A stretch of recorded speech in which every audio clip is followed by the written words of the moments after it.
ఇలాగూ లైవ్ కార్యక్రమాలకు రావడానికి దేవుడిచ్చిన ఈ గొప్ప భాగ్యాన్ని బట్టి దేవదేవునికి నేను మొదటి వందనాలు చెల్లిస్తున్నాను.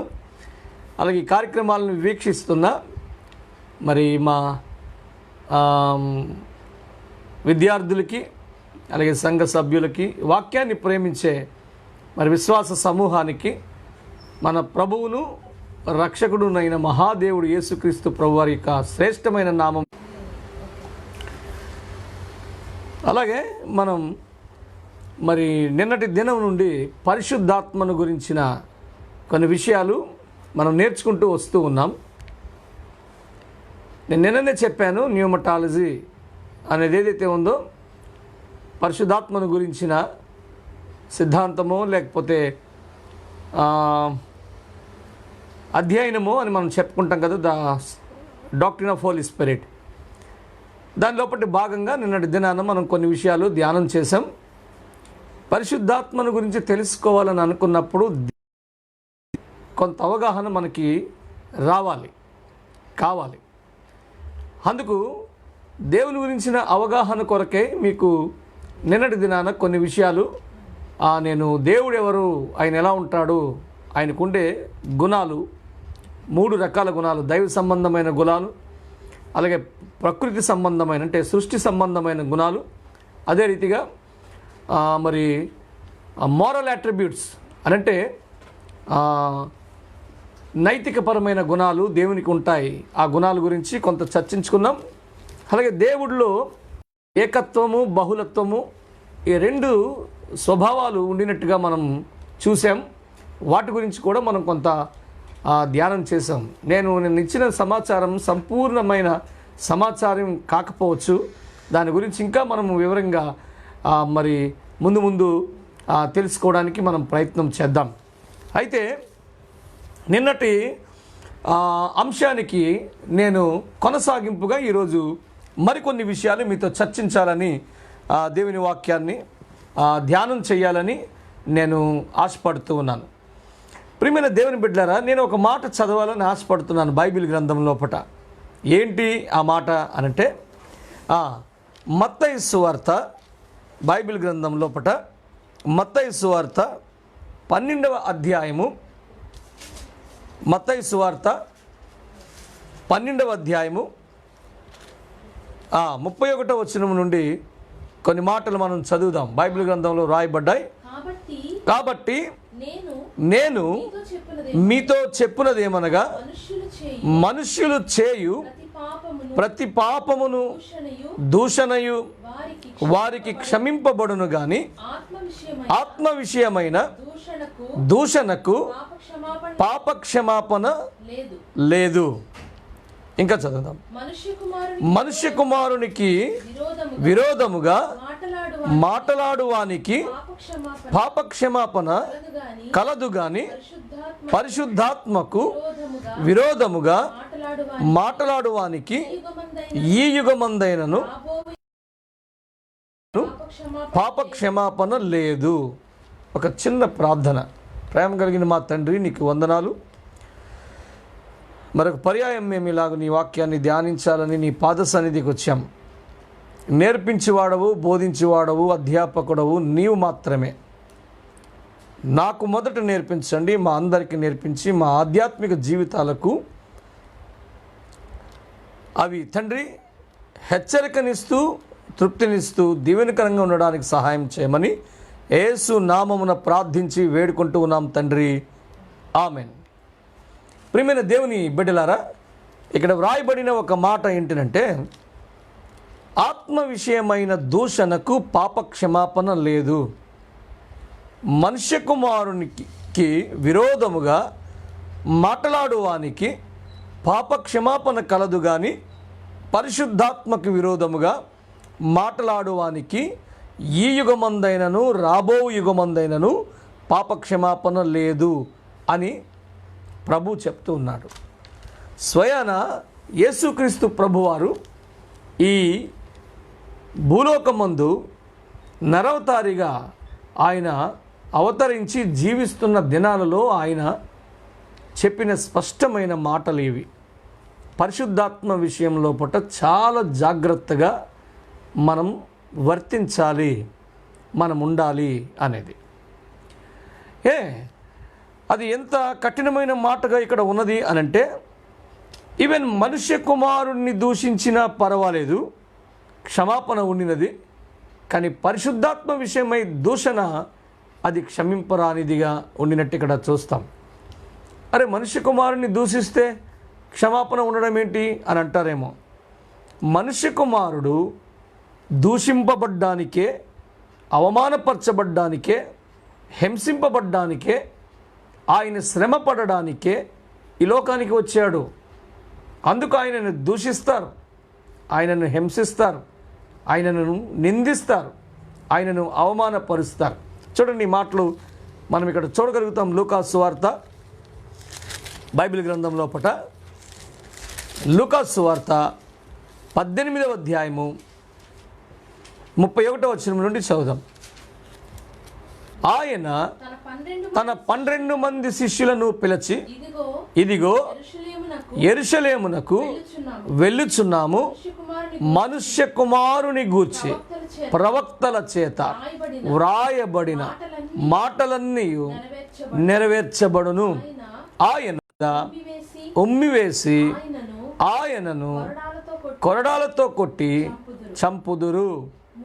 3వ దినమున ఆయన మరలా లేచునని చెప్పెను అని ఉంది. హింసిస్తారు, అవమానపరుస్తారు, చిత్రవద చేస్తారు, ఆయన మరణిస్తాడు. It's okay. అందుకు ఆయనను దూషించిన, హింసించిన క్షమాపణ ఉన్నది. బట్ పరిశుద్ధాత్మ విషయంలో మాత్రం మనం కొంచెం జాగ్రత్తగానే మనం వ్యవహరించవలసి ఉన్నది. అందుకనే బైబిల్ లోపట నుంచి పరిశుద్ధాత్మను గురించి ఏవైతే విషయాలు దేవుడు మనకు బయలుపరుస్తూ ఉన్నాడో ఆ మేరకు భక్తితో, భయంతో, దైవ సంబంధమైన జ్ఞానంతో ఆ మాటలకు మనం లోబడి మన యొక్క ఆధ్యాత్మిక జీవితాలని మనం ముందుకి కొనసాగించుకోవలసిన ఆవశ్యకత ఎంతైనా ఉండినట్టు దేవుని గ్రంథం లోపట మనం చూస్తాం. కాబట్టి ప్రియమైన దేవుని బిడ్డలారా, మనం మరి నిన్నటి దినాన పరిశుద్ధాత్మను గురించి మనం మాట్లాడుకునేటప్పుడు పరిశుద్ధాత్మ అనంత శక్తివంతమైన దైవత్వం లోపట ఆయన ఒక వ్యక్తిగా, ఒక వ్యక్తిత్వంగా ఆయన ఉన్నాడు అనే విషయం మనకి కొంత స్పష్టత వచ్చింది. అందులో మొదటివాడు ఎప్పుడు ఎవరికి కనబడలేదు, దానికి చాలా రిఫరెన్స్లు కూడా చూసాం మనం. అందులో రెండవ వాడు అప్పుడప్పుడు అగ్గుపడుతూ తనను తాను కనపరుచుకుంటూ తన ప్రత్యక్షతని ఇస్తూ పాత నిబంధన కాలం నుండి వస్తూ ఉన్నాడు అనే విషయాన్ని గమనించాం. ఇక మూడవ వాడుగా ఉండిన పరిశుద్ధాత్ముడు ఆయన రహస్యంగా దేవుని యొక్క ప్రతి కార్యములోనూ ఆయన ఉండి విశ్వాస సమాజంలోనూ పరిశుద్ధ సమాజంలోనూ దేవుని యొక్క కార్యాలు జరిగించట లోపట ఆయన రహస్యంగా పని చేస్తూ వస్తూ ఉన్నాడు అనే విషయం కూడా మనకి చాలా స్పష్టంగా అర్థమైంది. కాబట్టి ప్రియమైన దేవుని బిడ్డలారా, పరిశుద్ధాత్మ గురించి మనం నిన్న చివరగా మనం తెలుసుకున్న విషయం ఏంటంటే, పరిశుద్ధాత్మను ప్రభు అయిన యేసు వారు ఆయన అని సంబోధించి ఆయనను మనకి పరిచయం చేశారు. అందుకని పరిశుద్ధాత్మను మనం ఇష్టానుసారంగా మాట్లాడడానికి వీలైతే లేదు. అది అని ఇది అని ఒక స్త్రీలింగాన్ని పిలిచినట్టుగా, లేకపోతే ఒక వస్తువునో, లేకపోతే ఒక జంతువునో, పక్షినో పిలిచినట్టుగా మనం పిలవకూడదు. ఆయన అనే పదం గౌరవప్రదమైన పదం, ఒక రెవరెన్షియల్ వర్డ్ అది. అందుకని మనం చాలా జాగ్రత్తగా పరిశుద్ధాత్మతో మనం వ్యవహరించవలసిన విషయం ఉన్నది అని నేను మీకు తెలియపరచడానికి నేను ఇష్టపడుతున్నాను ఈ దినాన. అయితే ప్రియమైన దేవుని బిడ్డలారా, ఇప్పుడు పరిశుద్ధాత్మ మనకి ఎలాగ అర్థమయ్యాడు అంటే పరిశుద్ధాత్ముడు అని అర్థమయ్యాడు. పరిశుద్ధాత్ముడు. అయితే ఇప్పుడు దేవుడి గురించి మనకు తెలుసు, బైబిల్ లోపల కొన్ని విషయాలు తండ్రిని దేవుడు అని సంబోధించడం, తండ్రి దేవుడుగా మనకి అగుపడ్డం, ఇలాంటి విషయాలు మనకి తెలుసు బైబిల్ లోపట. అలాగే రెండవ వాడైన యేసుక్రీస్తు ప్రభుని కూడా ఆయన దేవుడు అనడానికి కోకొల్లలుగా వాక్య భాగాలు బైబిల్ లోపట ఉంటాయి. అది మనం క్రిస్టాలజీలో మనం ధ్యానం చేయగలుగుతాం. కాబట్టి విరివిగా వాటికి సంబంధించిన రెఫరెన్సులు కానీ వాటికి సంబంధించిన విషయాలు కానీ మనం చూడగలుగుతాం. అయితే మరి పరిశుద్ధాత్మ కూడా దేవుడు అనే విషయం బైబిల్ ధృవీకరిస్తుందా అనే విషయం దగ్గరికి మనం వస్తే, బైబిల్లో పరిశుద్ధాత్ముడు దేవుడయ్యున్నాడు, అందులో ఏ సందేహము లేదు అని. పరిశుద్ధాత్ముడు ఆయన దేవుడై ఉన్నాడు అనేది మచ్చుకు ఒక చిన్న ఉదాహరణ చెప్తాను నేను. దేవుని ఆత్మ అనినా పరిశుద్ధాత్మ అనినా ఒకే విషయం గురించి మాట్లాడుతున్నది బైబిల్ అనే విషయాన్ని మనం గమనించాలి. ఇప్పుడు మీరు బాగా గమనిస్తే బైబిల్ గ్రంథంలో నిన్న చిట్ట చివరిగా నేను చెప్పిన ఒక మాట ఏంటనంటే, యెషయా గ్రంథము 48వ అధ్యాయము 16వ వచనం లోపట ఇలా రాసి ఉంది కదా, అనాది నుండి నేను రహస్యముగా మాట్లాడిన వాడను కాను, అది పుట్టిన కాలము మొదలుకొని నేను అక్కడ ఉన్నవాడను. ఇప్పుడు ప్రభువు యెహోవాయు ఆయన ఆత్మయు, ఇదిగో ఆయన ఆత్మ, ప్రభువు యెహోవా యొక్క ఆత్మ, ప్రభువు యెహోవాయు ఆయన ఆత్మయు నన్ను పంపెను అని అనడములో ఈయన ఏ ఆత్మ అయి ఉన్నాడు అని అంటే దేవుని ఆత్మ అయి ఉన్నాడు, యెహోవా యొక్క ఆత్మ అయి ఉన్నాడు. యెహోవా అని అనగానే ఆయన పరిశుద్ధుడు కదా, యహ్వే కాదోష్ అని మనం చెప్పే మాటకు అర్థం ఏంటంటే యెహోవా పరిశుద్ధుడు, యెహోవాయే పరిశుద్ధుడు అని కదా. అలాంటప్పుడు ఆయన ఆత్మ అని అనినప్పుడు యెహోవా ఆత్మ అయితే పరిశుద్ధుని ఆత్మ, లేకపోతే పరిశుద్ధ ఆత్మ అనేది ఇలాంటి విషయాన్ని మనం గమనించగలుగుతాం. అయితే కొత్త నిబంధన గ్రంథంలో చాలా స్పష్టమైన ఒక విషయాన్ని ఒక ప్యాసేజ్ నుండి మనం గ్రహించగలుగుతాం. మీరు చూడండి, అపోస్తలుల కార్యములు. ఇప్పుడు నేనేం మాట్లాడుతున్నానో తెలుసా? పరిశుద్ధాత్ముడు దేవుడు అని చెప్పడానికి నేను ఈ విషయాలు మీ ముందుకు తీసుకొని వస్తూ ఉన్నాను. పరిశుద్ధాత్ముడు దేవుడు. చూడండి, అపోస్తలుల కార్యములు 5వ అధ్యాయము ఆరంభం నుంచి మనం చదివితే ఒక సంఘటన అక్కడ జరుగుతుంది. ఏంటది? అననీయ అను ఒక మనుష్యుడు తన భార్య అయిన సప్పీరాతో ఏకమై పొలమమ్మారు. భార్య ఎరుకనే దాని వెలలో వాడు కొంత దాచుకొని కొంత తెచ్చి అపోస్తలుల పాదముల యొద్ద పెట్టెను. అప్పుడు పేతురు, అననీయ, నీ భూమి వెలలో కొంత దాచుకొని పరిశుద్ధాత్మను మోసపుచ్చుటకు సాతాను ఎందుకు నీ హృదయమును ప్రేరేపించెను అని అంటాడు కదా. ఇక్కడ ఒకసారి ఆగుదాం. ఏమన్నాడు అపోస్తలుడైన పేతురు అని అంటే, అప్పుడు పేతురు ఇలా అంటున్నాడు, అననీయ నీ భూమి వెలలో కొంత దాచుకొని పరిశుద్ధాత్మను మోసపుచ్చుటకు అంటాడు. నువ్వు చేసిన కార్యం ఏదైతే ఉందో, నువ్వు చేసిన క్రియ ఏదైతే ఉందో, దాని వలన నువ్వు మోసం చేస్తూ ఉన్నావు. ఎవరిని మోసం చేస్తున్నావు అనంటే పరిశుద్ధాత్మను మోసం చేస్తున్నావు అని అంటాడు. ఇక్కడ వరకు బాగే ఉంది, ఎందుకంటే పరిశుద్ధాత్మని మోసం చేస్తున్నాడు అని అన్నాడు, ఓకే. కానీ మనం చర్చించుకునే విషయం ఏంటంటే పరిశుద్ధాత్మ దేవుడు అనేది కదా. దాని కొరకు ఈ కాంటెక్స్ట్ తీసుకుంటే ఇక్కడ ఎలా ఉందండి అని మీకు అనిపించవచ్చు. అయితే ఇంకాస్త కిందకి చదివితే ఈ విషయం మనకి స్పష్టంగా అర్థం అవ్వడానికి అవకాశం ఉంది. చదువుదాం 4వ వచనం. అది నీ వద్దనున్నప్పుడు నీదే కదా, అమ్మిన పిమ్మట అది నీ వశమై ఉండలేదా? ఎందుకు ఈ సంగతి నీ హృదయంలో ఉద్దేశించుకున్నావు? మనుషులతో ఇదిగో బాగా వినండి, ఇక్కడ నీవు పరిశుద్ధాత్మను మోసం చేసావు అని అన్నాడు. ఇప్పుడు అంటాడు నీవు మనుషులతో కాదు దేవునితోనే అబద్ధమాడితివి అని అంటాడు. మోసం చేశావు అని చెప్పడానికి ఎవరిని అడ్రస్ చేశాడు పేతురు అంటే పరిశుద్ధాత్మను. ఆ పరిశుద్ధాత్మను నువ్వు మోసం చేయడం వల్ల నువ్వు అబద్ధమాడింది ఎవరితో అంటే దేవుడితో అంటాడు అని. అంటే పరిశుద్ధాత్ముడు దేవుడు అనే ఒక స్పష్టతను అపోస్తుడైన పేతురు ద్వారా ఈ గ్రంథం నుండి మనకి నేర్పిస్తూ ఉన్నాడు.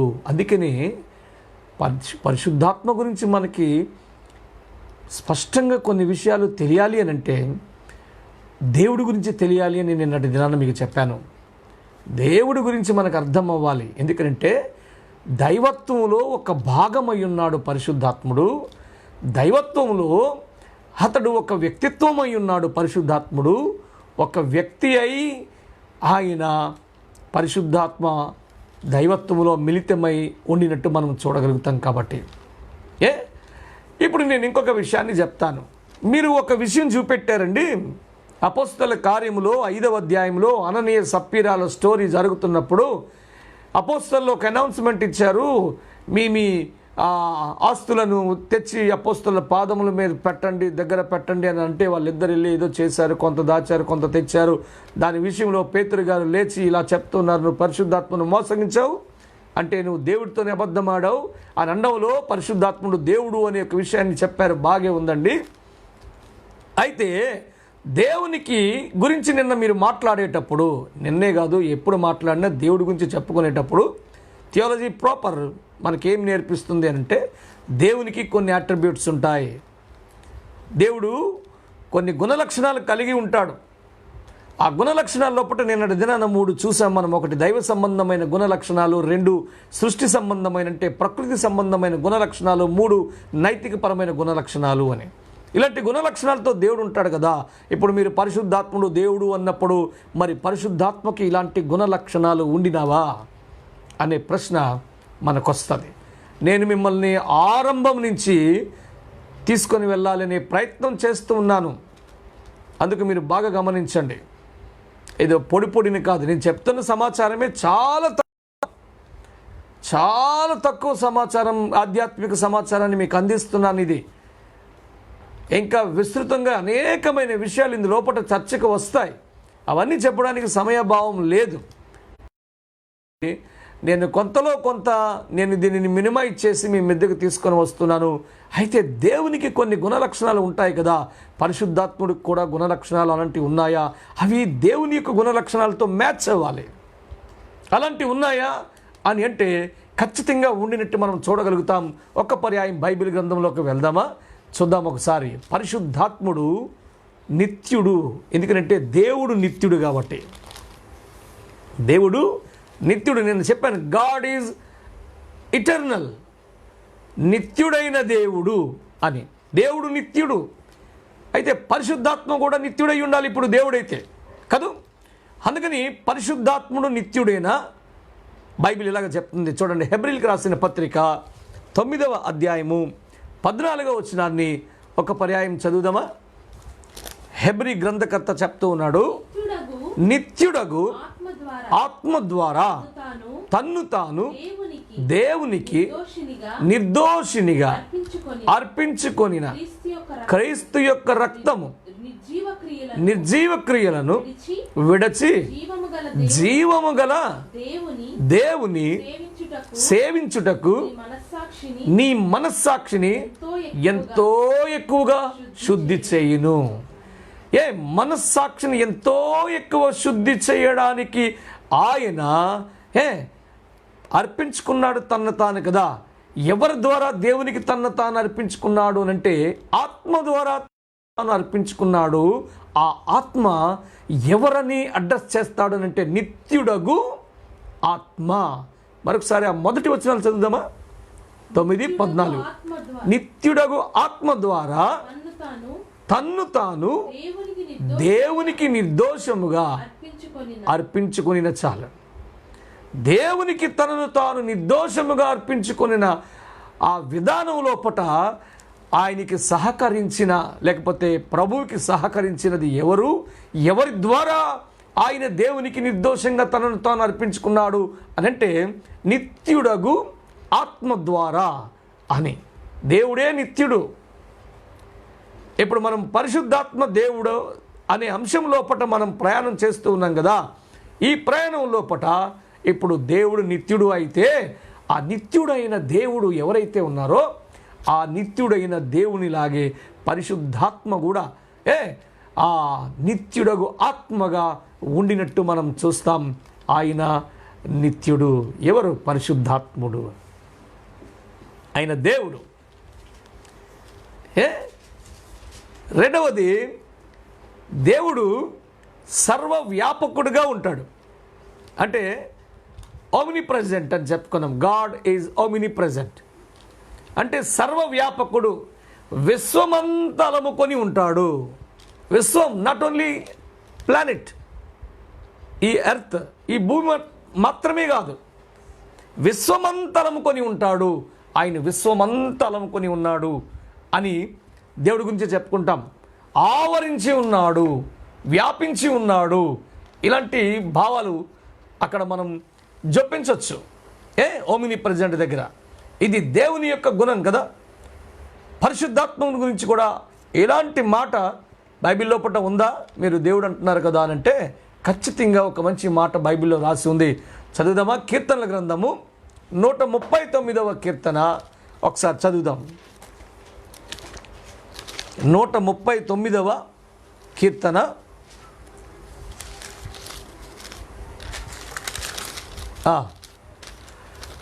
139వ కీర్తన 7వ వచనం నుండి మనం కొన్ని మాటలు చదువుదాం. 12వ వచనం వరకు చదువుదాం. నీ ఆత్మ యొద్ద నుండి నేను ఎక్కడికి పోతాను? నీ సన్నిధి నుండి నేను ఎక్కడికి పారిపోతాను? ఒకవేళ నేను ఆకాశమునకు ఎక్కిపోయినా ఆత్మ నువ్వు అక్కడ ఉంటావు. నేను పాతాళములోనికి పండుకొనినను నీవు అక్కడ ఉన్నావు. నేను వేకువ రెక్కలు కట్టుకొని సముద్ర దిగంతములలో నివసించినను అక్కడనను నీ చేయి నన్ను నడిపించును, నీ కుడి చేయి నన్ను పట్టుకొనును అని అంటాడు. చూసారా? ఆయన సర్వవ్యాపకుడు అని మనం చెప్పడానికి స్పష్టమైన ఆధారం బైబిల్ లోపల ఇక్కడ ఉన్నది. గాడ్ ఈజ్ ఓమిని ప్రెజెంట్ కదా. Holy Spirit is omnipresent. మీరు బాగా గమనించాలి. ఈ రాత్రి ఈ పరిశుద్ధాత్మ అనే పాఠం లోపల రెండవ భాగాన్ని మనం ధ్యానం చేస్తున్నాం. ఏమంటాడు భక్తుడు?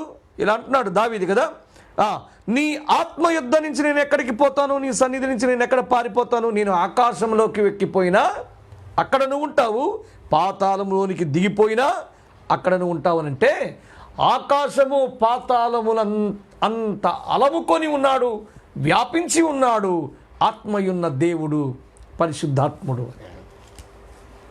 ఓకే, ఇది దేవుని యొక్క గుణాల లోపల పరిశుద్ధాత్ముడు కూడా ఆ గుణాలు కలిగిన వాడుగా ఉండినట్టు మనం దేవుని గ్రంథం లోపల నుంచి చూస్తాం.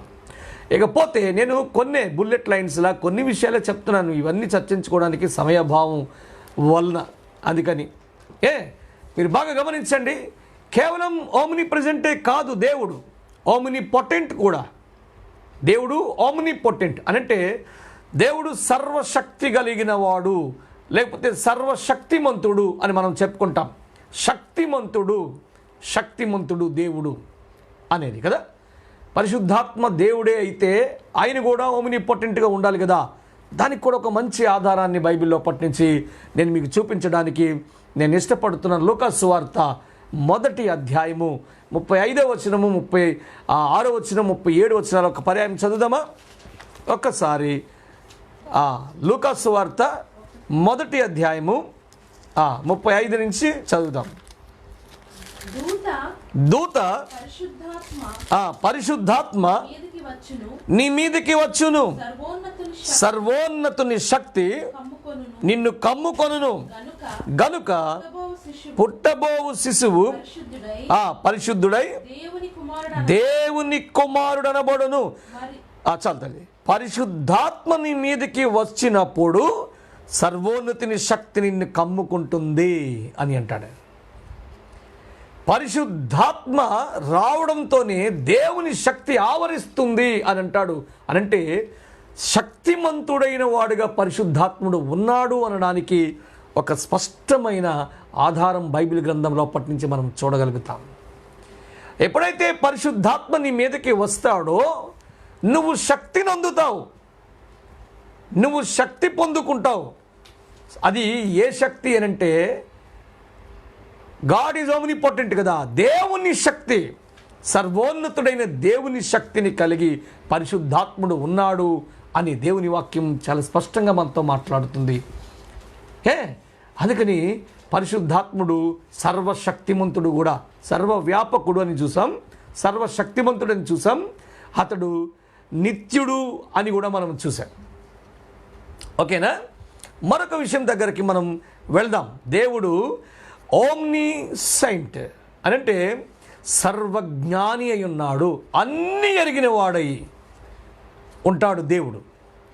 ఆయనకి మరుగై ఉన్నది ఏది ఉండదు. అలాంటి వాడు జ్ఞాని అయిన దేవుడు, సర్వజ్ఞాని దేవుడి కదూ. మరి పరిశుద్ధాత్ముడు దేవుడే అయితే ఈ అనంత శక్తివంతమైన దేవుని యొక్క గుణాల లోపట అన్ని ఎరిగిన వాడై ఉండే సర్వజ్ఞాని అనే ఆ గుణాన్ని కూడా ఆయన కలిగి ఉండాలి కదా. అనంటే ఆయన కలిగి ఉన్నాడు అనే విషయం మనకి బైబిల్ చెప్తుంది. కొరింథీయులకు రాసిన మొదటి పత్రిక ఒకసారి బైబిల్లో పట్టించి చూద్దామా? కొరింథీ సంఘానికి అపోస్తలుడైన పౌలు రాసిన మొదటి పత్రిక 2వ అధ్యాయం 10వ వచనం నుండి మనం చదువుదాం. 10-11 వచనాలు చదువుదాం. మనకైతే దేవుడు వాటిని తన ఆత్మ వలన బయలుపరచి ఉన్నాడు. ఆ ఆత్మ అన్నిటినీ దేవుని మర్మములను కూడా పరిశోధించుచున్నాడు. ఒక మనుష్యుని సంగతులు అతనిలోనున్న మనుష్యాత్మకే గాని మనుషులలో మరెవ్వనికి తెలియను, ఎవరికి తెలియను. అలాగే దేవుని సంగతులు దేవుని ఆత్మకే గాని మరి ఎవరికి తెలియవు. ఎంత స్పష్టత ఉన్నది చూడండి. పరిశుద్ధాత్ముడు ఎలాంటి వాడు అనంటే అతడు ఒమినిసెంట్, అతడు సర్వజ్ఞానిగా ఉన్నాడు. ఎలాగా అనంటే అతను అంటాడు చూడండి, మనకైతే దేవుడు వాటిని తన ఆత్మ వలన బయలుపరుస్తున్నాడు. ఆ ఆత్మ అన్నింటినీ ఇందులో ఏది కూడా మినహాయింపు లేదు, అన్నింటినీ వెరీ నెక్స్ట్ ఏంటంటే దేవుని మర్మములను కూడా పరిశోధించుచున్నాడు అని అంటాడు. దేవుని మర్మాలు కూడా పరిశోధిస్తూ అన్నింటినీ ఎరిగిన వాడై అన్నింటినీ తెలుసుకుని వాడుగా అతడు ఉండినట్టు మనం చూస్తాం. అతడు సర్వజ్ఞాని అని. అందుకని సహజంగా అతను ఒక మంచి ఉదాహరణ చెప్తాడు. ఏమంటాడంటే మనుషుల యొక్క విషయాలన్నీ కూడా మనుష్యాత్మకే ఎలాగైతే తెలుస్తాయో, ఒకవేళ అనంత శక్తివంతమైన దేవుని యొక్క విషయాలన్నీ కూడా ఒకవేళ ఎవరికి తెలుస్తాయనంటే దేవుని ఆత్మకే, అనంటే పరిశుద్ధాత్మకే ఆ విషయాలన్నీ తెలియపరచబడతాయి అని స్పష్టంగా చెప్తాడు. మనం ప్రసంగం చేసుకోవట్లేదు, మీరు బాగా గమనించాలి. ప్రసంగాలు చేస్తారు, చాలామంది చేసేవాళ్ళు ఉన్నారు, నేను కూడా ప్రసంగాలు చేస్తాను. But it's not a preaching. ఇది ఏంటి అని అంటే టీచింగ్. మనం నేర్చుకుంటూ ఉన్నాం, బోధింపబడుతూ ఉన్నాం, నేను మీరు అందరూ కూడా. అందుకని ఈ బాణీ లోపటే వెళుతుంది. అందుకే ఏదైనా ఒక కొత్త విషయం నాకు నేర్పించు ప్రభు అని ప్రభు దగ్గర మనం ప్రార్థనాపూర్వకంగా కూర్చొని ఈ మాటలు నేర్చుకోవాలి.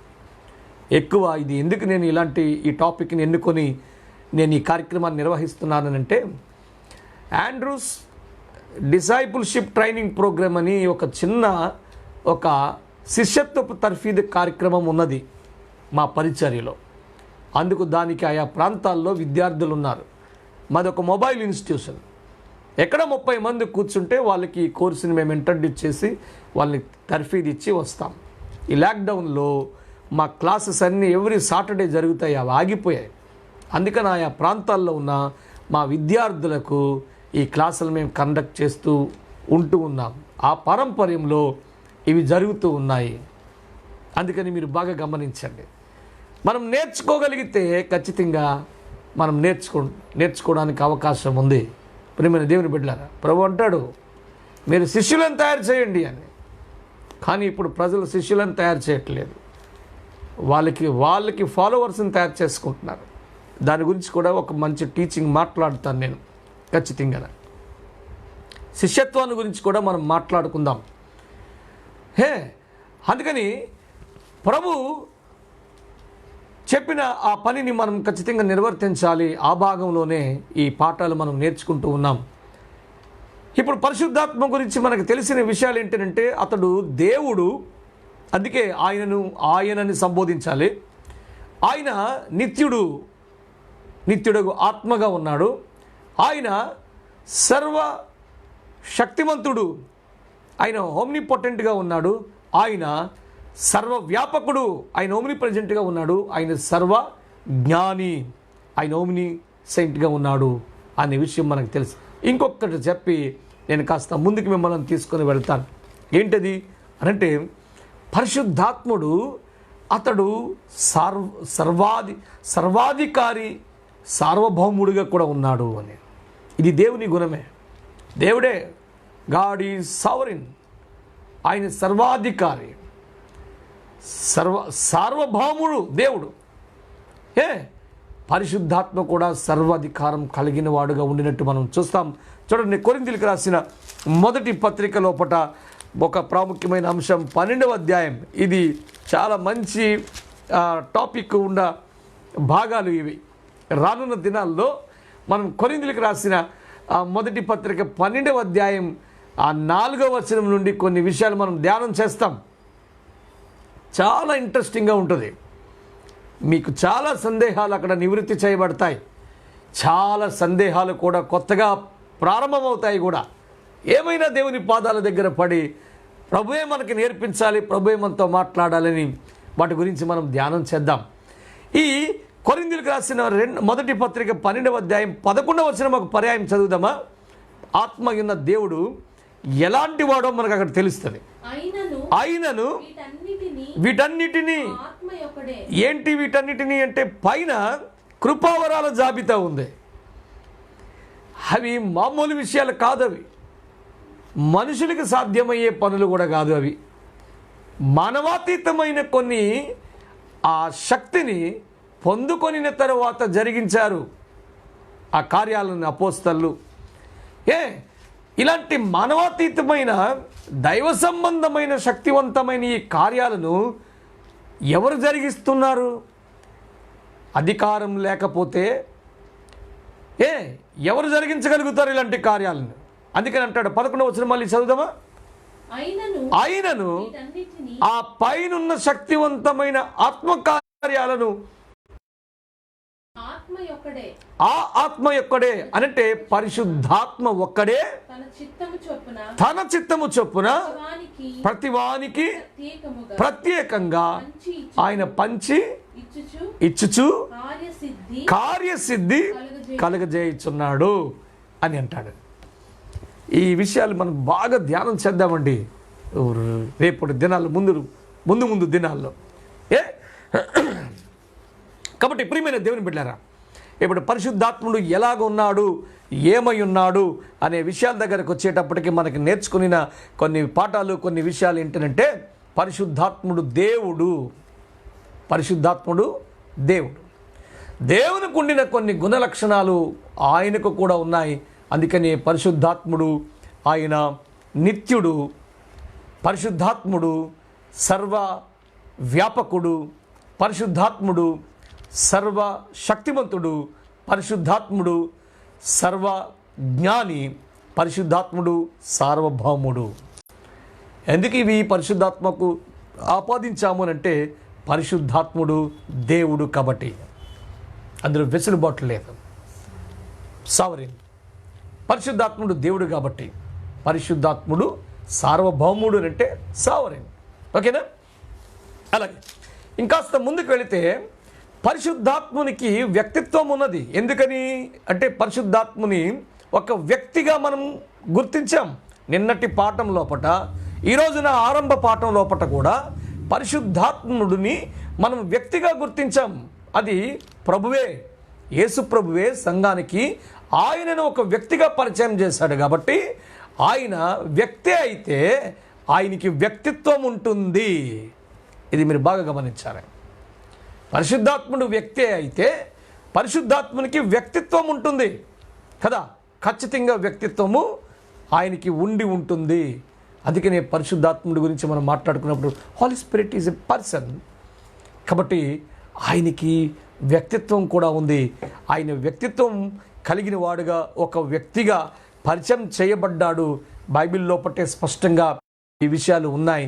వాటికి మీరు ఇంటికి వెళ్ళి చదవండి, లేకపోతే వీలున్నప్పుడు చదవండి. యోహాను సువార్త 14వ అధ్యాయము, 15వ అధ్యాయము, 16వ అధ్యాయాలు మీరు సంపూర్ణంగా దేవుని పాదాల ఎదుట కూర్చొని, ప్రభువా నాకు ఈ భాగాల లోపట తండ్రి అనేక విషయాలు నాకు మీరు నేర్పించండి అని మీరు ధ్యానపూర్వకంగా ప్రార్థనాపూర్వకంగా దేవుని యొక్క సముఖము లోపట మీరు ధ్యానం చేయగలిగితే ఆయన ఈ 3 అధ్యాయాలలో యోహాను సువార్త 14వ అధ్యాయము, 15వ అధ్యాయము, 16వ అధ్యాయాల లోపట ఆయన వ్యక్తిగా ఆయన మనకి తారసపడతాడు. అక్కడ ఆయన వ్యక్తిగా మనకి పరిచయం చేయబడ్డాడు. అలా వ్యక్తిగా పరిచయం చేయబడిన పరిశుద్ధాత్మునికి ఒక వ్యక్తికి ఉండే కొన్ని లక్షణాలను మనం చూడగలుగుతాం. మచ్చుకి కొన్ని చెప్తాను, నేను ఒక 3 చెప్తాను. ఏంటవి అనంటే వ్యక్తికి తన వ్యక్తిత్వం లోపట ఉండే 3 అంశాలు ఏంటంటే, ఒకటి వివేకం, లేకపోతే తెలివి. ఇప్పుడు ఆత్మ అంటాం కదా, అది అగుపడదు, కనబడదు, అదృశ్యంగా ఉంటుంది. అందుకని ఆయనను వ్యక్తి అని మనకు అర్థం చేసుకున్నాం కాబట్టి కనపడని, అగుపడని, ఇన్విజిబుల్గా ఉన్న ఆత్మకు కూడా మరి తెలివి ఉంటుందంటే అతను వ్యక్తి అయినప్పుడు తెలివి ఉండాలి, వ్యక్తి అయి ఉన్నప్పుడు వివేకం కూడా ఉండాలి. అందుకని పరిశుద్ధాత్ముడికి వివేకము, తెలివి ఉండినట్టు బైబిల్ లోపల స్పష్టంగా మనం చూడగలుగుతాం. చూద్దామా ఆ భాగాన్ని బైబిల్లో నుంచి? ఒకటి కొరింథీయులకు రాసిన మొదటి పత్రికనే ఒకసారి చదువుదాం. మొదటి పత్రిక ఇంత క్రితమే చదివాం ఈ భాగాన్ని. 2వ అధ్యాయము 10-11 వచనాలు మరొకసారి మనం చదువుదాం. మనకైతే దేవుడు వాటిని తన ఆత్మ వలన బయలుపరిచి ఉన్నాడు. ఆత్మ అన్నిటినీ దేవుని మర్మములను కూడా పరిశోధించుచున్నాడు. చదువమ్మా. ఒక మనుషుని సంగతులు అతనిలోనున్న మనుష్యాత్మకే గాని మనుషులలో మరి ఎవ్వరికి తెలియను. అలాగే దేవుని సంగతులు దేవుని ఆత్మకే గాని మరెవరికి తెలియవు. మీరు బాగా గమనించండి. అతడు ఎంత వివేకం, తెలివి కలిగిన వాడు అనంటే ప్రతి హృదయమును పరిశోధించగలిగిన వాడుగా, ఒకటి దేవుని మర్మములను పరిశోధించగలిగిన వాడుగా, దేవుని యొక్క మర్మములను ఎరిగిన వాడుగా ఆయన ఉండినట్టు మనం చూస్తాం. అది ఆయనలో ఉండే వివేకము, తెలివి.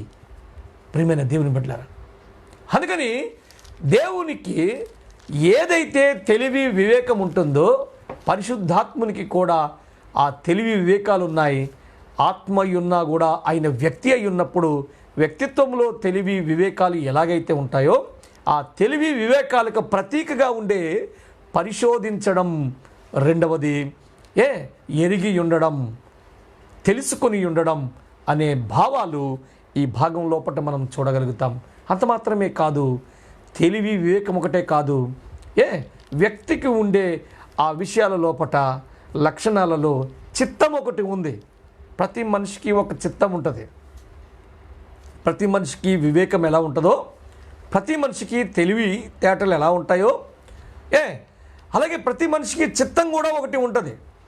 ఆ చిత్తం అనేది పరిశుద్ధాత్ముడికి కూడా ఉండినది. చూడండి, అదే అధ్యాయము ఆ కొరింథీయులకు రాసిన మొదటి పత్రిక 2వ అధ్యాయం లోపట మనం కాస్త ముందుకి వెళ్ళి మనం ఈ మాటలు చూడగలిగితే అక్కడ ఇలా రాసి ఉంది. చదువుదామా ఒకసారి?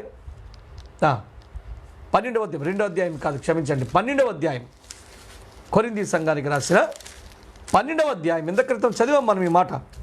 12వ అధ్యాయము 11వ వచనం.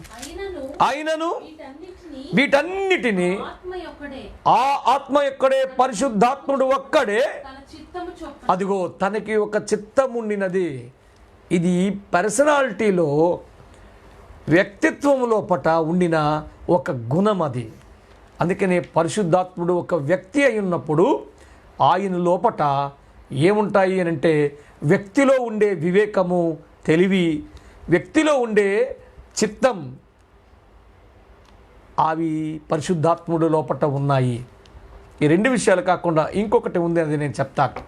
వ్యక్తి లోపట భావోద్వేగాలు ఉంటాయి, భావోద్రేకాలు ఉంటాయి, ఎమోషన్స్ అండ్ ఫీలింగ్స్. భావోద్వేగాలకు మనం గురవుతూ ఉంటాం. ప్రతి మనిషి కూడా భావోద్వేగాలకు గురవుతాడు. ఒకవేళ పరిశుద్ధాత్ముడు ఒక వ్యక్తి అయితే, పరిశుద్ధాత్ముని లోపల వ్యక్తిత్వం ఉండి ఉంటే ఆయన కూడా భావోద్వేగాలకు లోనవుతూ ఉంటాడా అనంటే లోనవుతాడు అని బైబిల్ చెప్తుంది, స్పష్టంగా చెప్తుంది. ఒక పర్యాయం చదువుదామా ఈ మాటని? చదువుదాం. ఎఫెసీలకు రాసిన పత్రిక, ఎఫెసీ సంఘానికి అపోస్తుడైన పౌలు రాస్తూ ఈ పత్రికని ఇలా అంటాడు. ఎఫెసీలకు రాసిన పత్రిక 4వ అధ్యాయము 30వ వచనం చదువుదామా? 4:30. దేవుని చదువుతల్లి, పరిశుద్ధాత్మను దుఃఖపరచకుడి అంటాడు. చూడండి, చాలు. దేవుని పరిశుద్ధ ఆత్మను మీరేం చేయకూడదు అంటున్నాడు? దుఃఖపరచకుడి అని అంటాడు. ఎందుకలా అంటున్నాడు అనంటే ఆయన దుఃఖపడతాడేమో కదా. అవును, దుఃఖపడతాడు. ఈ మాటలు మాట్లాడుతుంది ఎవరనంటే దేవుడు. పరిశుద్ధాత్ముడే ఆత్మావేశం చేత అపోస్తలుడైన పౌలు ఈ మాటలు చెప్తూ ఉన్నాడు. కాబట్టి ఖచ్చితంగా ఆయన భావోద్వేగాలకు ఆయన లోనయ్యాడు, లోనవుతాడు.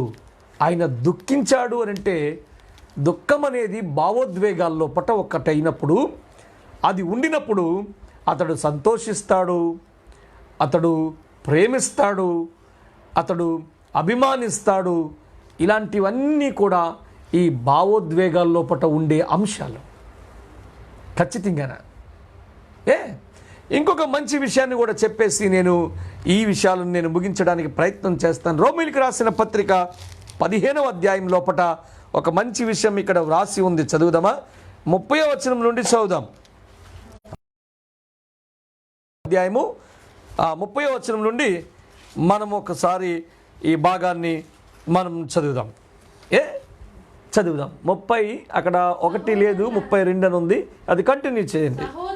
సహోదరులారా, నేను యూదయలోనున్న అవిధేయుల చేతిలో నుండి తప్పింపబడి యెరూషలేములో చేయవలసి ఉన్న ఈ పరిచర్య పరిశుద్ధులకు ప్రీతికరమగునట్లును నేను దేవుని చిత్తము వలన సంతోషముతో మీ యొద్దకు వచ్చి మీతో కలిసి విశ్రాంతి పొందునట్లును మీరు నా కొరకు దేవునికి చేయు ప్రార్థనలయందు నాతో కలిసి పోరాడవలనని మన ప్రభు అయిన యేసు క్రీస్తును బట్టి, మీరు ఇక్కడ బాగా గమనించాలి, ఆత్మ వలని ప్రేమను బట్టి అంటాడు. ఆయన ప్రేమించడం అనే ఆ భావోద్వేగానికి కూడా లోనవుతాడు. ఆయన దుఃఖిస్తాడు, ప్రేమిస్తాడు, ఆయన సంతోషిస్తాడు, మీకు అర్థమైందా? దేవుని వాక్యం ఎంత స్పష్టంగా మనతో మాట్లాడుతున్నది. కాబట్టి ప్రియమైన దేవుని బిడ్డలారా, ఈ రాత్రికాల సమయమున నా మాటలు నేను చివరికి తీసుకొచ్చే ప్రయత్నం చేస్తూ ఉన్నాను. పరిశుద్ధాత్ముడు ఆయన ఒక వ్యక్తి, పరిశుద్ధాత్ముడు ఆయన ఒక వ్యక్తిత్వం కలిగిన వాడు, పరిశుద్ధాత్ముడు దేవుడు అనేది. ఆ పరిశుద్ధాత్ముడు ఇప్పుడు సంఘం లోపట కానీ విశ్వాసుల విషయాల్లో కానీ ఆయన ఎలా ఉంటాడు అనే ఒక విషయం చెప్తాను. ఎలా ఉంటాడనంటే ఆయన సంఘాన్ని ఆదరించి బలపరిచి ఆ సంఘాన్ని ప్రోత్సహించేవాడుగా ఉంటాడు పరిశుద్ధాత్మ. మనం ఇప్పటి వరకు పరిశుద్ధాత్మ గురించి ఒక కోణంలోనే చూసాం.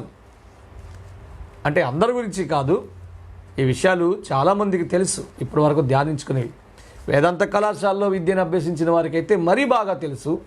ఇంకా కోకొల్లలుగా బైబిల్ టీచర్స్ ఉన్నారు ఈ లోకం లోపల, వాళ్ళందరికీ తెలిసిన విషయాలే. అయితే ఇంకా తెలియని కొందరు మా దగ్గర ఉన్న బైబిల్ విద్యార్థులు నేర్చుకోవాలనే ఉద్దేశంతో నేను చెప్తూ ఉన్నాను ఈ మాటల్ని. కాబట్టి మీరు గమనించండి. ఆయన అపోస్తల కార్యములు చదువుదాం ఒకసారి.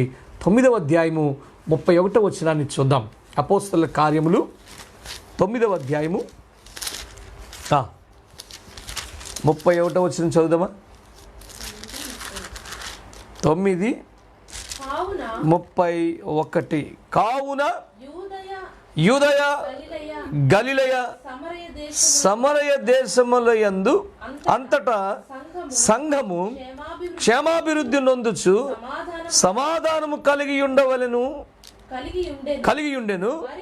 మరియు ప్రభువునందు భయమును అదిగో పరిశుద్ధాత్మ ఆదరణయు కలిగి నడుచుకొనుచు విస్తరించుచుండెను. సంఘం విస్తరించడానికి, సంఘం ఆదరణ కలిగి నడుచుకోవడానికి పరిశుద్ధాత్ముడు సంఘంలో బలీయంగా పనిచేస్తాడు. ఈరోజు పరిశుద్ధాత్ముడు సంఘంలో పనిచేసే పనితీరు వేరు. కానీ నిజానికి పరిశుద్ధాత్ముడు పనిచేసే పనితీరుని గురించి బైబిల్ ఏం చెప్తుంది అని అంటే మనం ఇక్కడ చూసాంగా. మళ్ళీ చదువుదామమ్మా చివరి వచనాలు. ఏమని ఉన్నది? కావున యూదయ గలిలయ సమరయ దేశములందంతటా ఏది చూడండి, సంఘము క్షేమాభివృద్ధి నొందుచు సమాధానము కలిగి ఉండెను. మరియు ప్రభువునందు భయము పరిశుద్ధాత్మ ఆదరణయు కలిగి నడుచుకొనుచు విస్తరించుచుండెను. సంఘం ఆదరింపబడుతూ నడుచుకోవడానికి, క్షేమాభివృద్ధి కలిగి సంఘం విస్తరించడానికి ప్రభు యొక్క భయము చేత, పరిశుద్ధాత్మని యొక్క ఆదరణ చేత అది ప్రోత్సహించి నడిపింపబడుతుంది అని దేవుని వాక్యం ఉంటుంది. సంఘంలో ఆయన ఇలా పనిచేయడం ప్రారంభిస్తాడు. మచ్చుకు చెప్పాను ఇది. ఇంకా ముందుకి సంఘంలో పరిశుద్ధాత్ముడు చేసే పనితీరు, కార్యాలు ఎలా ఉంటాయి అనే విషయాలు కూడా మనం ధ్యానిద్దాం నిదానంగా. ఏదో వేల మంది లక్షల మంది చూసేయాలనే ఉద్దేశం కాదు, కానీ చూస్తున్న వాళ్ళు ఎవరైనా సత్యాన్ని గ్రహించి వారి జీవితాలని ఆధ్యాత్మికంగా మరి ఆశీర్వాదకరంగా నడిపించుకోవాలనే ఒక ఉద్దేశంతో ఈ చిన్న ప్రయత్నం. సంఘానికి ఇంకా ఆయన ఎలా ఉంటాడు అనే ఇంకొక మాట మనం గమనించగలిగితే, విశ్వాసుల పైన భారము నెట్టకుండా వారు సులువుగా నడుచుకునేటట్టుగా పరిశుద్ధాత్ముడు విశ్వాసుల జీవితాల్లో పనిచేస్తాడు. మీకు తెలిసినా చూడండి ఈ మాట ఎంత బాగున్నదో. అదే అపోస్తలుల కార్యములు 15వ అధ్యాయం దగ్గరకు రండి. 15వ అధ్యాయము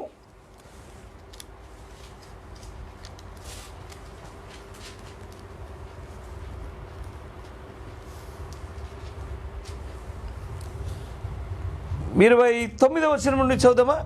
29, 28, 29 కంటిన్యూగా ఉంది, చదివేయండి. విగ్రహములకు అర్పించిన వాటిని, రక్తమును, గొంతు పిసికి చంపిన దానిని, జారత్వమును విసర్జించవలెను. ఈ అవశ్యమైన వాటి కంటే ఎక్కువైన ఏ భారమును మీ మీద మోపకూడదని పరిశుద్ధాత్మకును మాకును తోచిన వండర్ఫుల్ వర్డ్ అండి.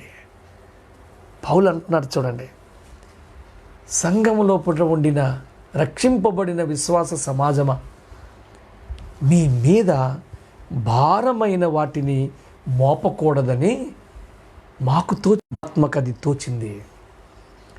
అంటే భారభరితమైన హృదయాలు కలిగి భారభరితమైన జీవితాన్ని కలిగి మనం జీవించేటట్టుగా ఆయన ఉండనిచ్చే పరిస్థితుల్లో పట్ల పరిశుద్ధాత్ముడు ఉండడు. అందుకని ఆయన అంటాడు, వాటికంటే ఎక్కువైన ఏ భారమును మీ మీద మోపకూడదని పరిశుద్ధాత్మకును మాకును తోచెను అని అంటాడు. అందుకే వీటికి దూరంగా ఉండుటకు జాగ్రత్త పడితిరా, అది మీకు మేలే, మీకు క్షేమమే కలుగుతుంది కదా. ఆయన ఎంత శ్రద్ధ తీసుకుంటాడు సంఘం పట్ల, విశ్వాసుల పట్ల అని మనం గమనించగలగాలి ఈ రాత్రి. ఇంకొకటి నేను చెప్పేసి నేను ప్రార్థన చేయడానికి ప్రయత్నిస్తాను. పరిశుద్ధాత్ముడు చేసే పనుల్లో పట ఆరంభం నుంచి ఉండే కొన్ని విషయాలు క్లుప్తంగా తొందరగా చెప్తాను, మీరు బాగా గమనించండి. ఏంటి ఆ విషయాలు అని అంటే, పరిశుద్ధాత్ముడు ప్రతి కార్యంలో కూడా అతడు పాలు పంపులు పొందుతూ వస్తూ ఉన్నాడు. సృష్టి నిర్మాణ క్రమంలో పట ఆయన ఉన్నాడు. అందుకని ఆదికాండం 1వ అధ్యాయము 1 వచనాలు చదివితే ఇలా ఉంటుంది. మొదటి 2 వచనాలు, ఆదియందు దేవుడు భూమి ఆకాశములను సృజించెను, భూమి నిరాకారముగాను శూన్యముగాను ఉండెను, చీకటి అగాధ జలము పైన కమ్మి ఉండెను, దేవుని ఆత్మ జలముల పైన అల్లాడుచుండెను. అక్కడ ఏం జరుగుతుంది? ఆదియందు దేవుడు భూమి ఆకాశమును సృజించే ఆ టైం, ఆ ఆదిలో, ఆది అనేది కాలాన్ని సూచించే పదం.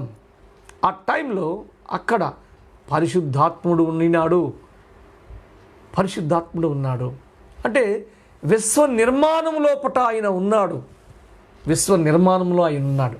అంత మాత్రమే కాదు, మానవుని యొక్క నిర్మాణం లోపట కూడా ఉన్నాడు. చదువుదామా? మానవ నిర్మాణం గురించి బైబిల్ చెప్పిన మాట ఏంటంటే ఆదికాండం 2వ అధ్యాయం 7వ వచనం చదువుదాం. దేవుడైన యెహోవా నేల మంటితో నరుని నిర్మించి వాని నాసికారంధ్రములలో జీవవాయువును ఊదగా నరుడు జీవాత్మ ఆయును అని రాసింది. ఇది నరుని యొక్క నిర్మాణము. ఇక్కడ మీరు అడగొచ్చు నన్ను, మీరు ఆత్మ కూడా పరిశుద్ధాత్మ కూడా ఈ మానవుని యొక్క నిర్మాణంలో సృష్టి లోపట ఉన్నాడు అని అన్నారు కదా, మరి ఇక్కడ దేవుడు నిర్మించాడని రాసిందే అని అంటారు. ఈ నిర్మాణ ప్రక్రియలో దేవుని పరిశుద్ధాత్మని యొక్క పాత్రను గురించి తెలియాలంటే ఇంకొక కాస్త విషయాల లోపటికి మనం కొంచెం ముందుకు వెళ్ళవలసి ఉంది. ఒక విషయం చెప్తాను, బాగా వినండి. యోబు గ్రంథం ఒకసారి తెరవండి. యోబు గ్రంథము 33వ అధ్యాయము, యోబు గ్రంథము 33వ అధ్యాయము 33వ అధ్యాయము 4వ వచనం చదువుదామా? దేవుని ఆత్మ నన్ను సృజించెను, సర్వశక్తుని యొక్క శ్వాసము నాకు జీవమిచ్చెను అని అంటాడు. మానవుని యొక్క నిర్మాణంలో పట్ట పరిశుద్ధాత్మని పాత్ర చూడండి. దేవుని ఆత్మ నన్ను సృజించింది, సర్వశక్తుని యొక్క శ్వాస. నిన్న చెప్పుకునే పాఠం లోపట రువా అనే హెబ్రీ భాషా పదం, న్యూమా అనే గ్రీకు భాషా పదాన్ని ఇంగ్లీష్ ట్రాన్స్లేషన్ స్పిరిట్ అని తర్జుమా చేశారు. స్పిరిట్ అనే మాటకి ఇంకా కొన్ని అర్థాలు ఏంటంటే ఊపిరి, గాలి అనే పదాలు కూడా ఉన్నాయని నిన్న పాఠంలో మనం నేర్చుకున్నాం. ఊపిరి కదా. ఇప్పుడు అంటాడు చూడండి, యోబు ఏమంటాడో తెలుసా? దేవుని ఆత్మ నన్ను సృజించెను, సర్వశక్తుని యొక్క శ్వాసము, ఆయన ఊపిరి నాకు జీవం ఇచ్చింది, ఆయన ఊపిరి నన్ను కలుగజేసింది అని స్పష్టంగా దేవుని వాక్యం లోపట మనం ఈ విషయాలు మనం చూడగలుగుతాం. ప్రియమైన దేవుని బిడ్డలారా, అందుకని దేవుడు మానవుని యొక్క నిర్మాణం లోపట, అలాగే సృష్టి యొక్క నిర్మాణం లోపట మనలను సృజించాడు అనే విషయం మనకి స్పష్టంగా అర్థమవుతుంది. ఇంకొక విషయం కూడా యోబు గ్రంథం లోపట చూద్దాం. 27వ అధ్యాయము, యోబు గ్రంథం 27వ అధ్యాయము మొదటి నుంచి చదువుదాం. యోబు ఇంకను ఉపమాన రీతిగా ఇట్లా, నేను నా ఊపిరి ఇంకను నాలో పూర్ణముగా ఉండుటను బట్టి దేవుని ఆత్మ నా నాసికారంధ్రములలో ఉండుటను బట్టి అంటాడంటే, నాసికారంధ్రాలలో పట ఉండిన దేవుని ఆత్మను గురించి అతను అంటాడు, నా ఊపిరి ఇంకను నాలో పూర్ణముగా ఉండుట అని అంటాడు. ఆత్మకు ఊపిరి అని పర్యాయ పదం ఉండినది కాబట్టి ప్రియమైన దేవుని బిడ్డలారా, మానవుని యొక్క నిర్మాణం లోపల కూడా పరిశుద్ధాత్మని పాత్ర ఉంది. ఇంకొక విషయం చెప్పి నేను ఈరోజు పాఠాన్ని ముగిస్తాను. ఏంటంటే, లోకం యొక్క పాపపు పరిస్థితుల లోపట నుంచి మానవ జాతిని రక్షించి నిత్య నరకాగ్నిగుండానికి పోనీయకుండా నిత్యత్వం వైపు పరలోకానికి తీసుకొని పోయే ఆ గొప్ప కార్యంలో అనంత శక్తివంతమైన దైవత్వం లోపట రెండవ వాడైన యేసుక్రీస్తు ప్రభు ఈ లోకానికి వచ్చాడు చూసారా. ఆయన వచ్చే ప్రక్రియలో కూడా పరిశుద్ధాత్మని యొక్క పని కానీ, ఆయన జీవన విధానం లోపట పరిశుద్ధాత్మని యొక్క పని కానీ, ఆయన యొక్క ఈ మరణం పునరుద్ధాన లోపట పరిశుద్ధాత్మని పనిని కానీ మీరు సువార్తలు 4 భాగాలని క్షుణ్ణంగా చదవగలిగితే స్పష్టంగా పరిశుద్ధాత్ముడు ఎంతగా పని చేస్తున్నాడో మనకిట్టే అర్థమైపోతుంది. ఇట్టే అర్థమవుతుంది. ఒక విషయం మీకు చెప్తాను, మీరు చదవండి.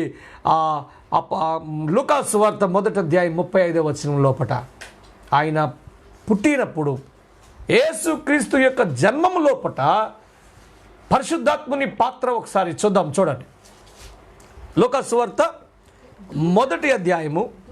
ఆ దూత పరిశుద్ధాత్మ మీ మీదకి వచ్చును, సర్వోన్నతుని శక్తి నిన్ను కమ్ముకొనును, కనుక పుట్టబో శిశువు పరిశుద్ధుడై దేవుని కుమారుడు అనబడును అని అంటాడు. చూడండి, దేవుని కుమారుడు పరిశుద్ధుడు, పరిశుద్ధుడైన దేవుని కుమారుడు ఎలాగ నీ గర్భమందు పుట్టబోతున్నాడు అని అంటే, ఆమె అడిగింది ప్రశ్న, ఎలాగ ప్రభువా, ఎలాగా, క్షమించండి, ఎలాగా?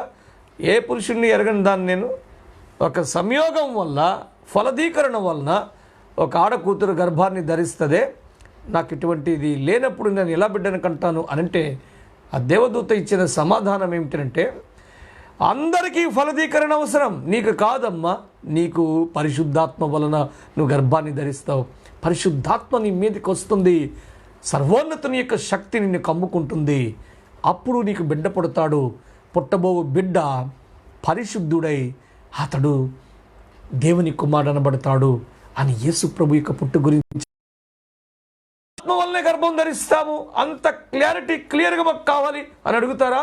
మత్తయి సువార్త 1వ అధ్యాయం 20వ వచనం కూడా చదివండి, నేను ఈ మాటలు ముగిస్తాను. మత్తయి సువార్త 1వ అధ్యాయం 20వ వచనం ఒక పర్యాయం చదువుదాం.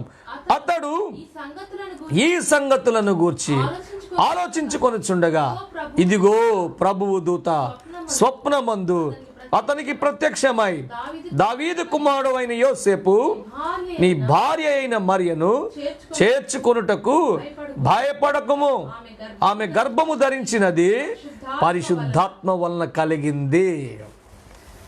యేసు వారి యొక్క జన్మం లోపట పరిశుద్ధాత్మని యొక్క పాత్ర, మానవుని యొక్క నిర్మాణం లోపట పరిశుద్ధాత్మని యొక్క పాత్ర, ఈ భూమి సృష్టి నిర్మాణం లోపట పరిశుద్ధాత్మని యొక్క పాత్ర.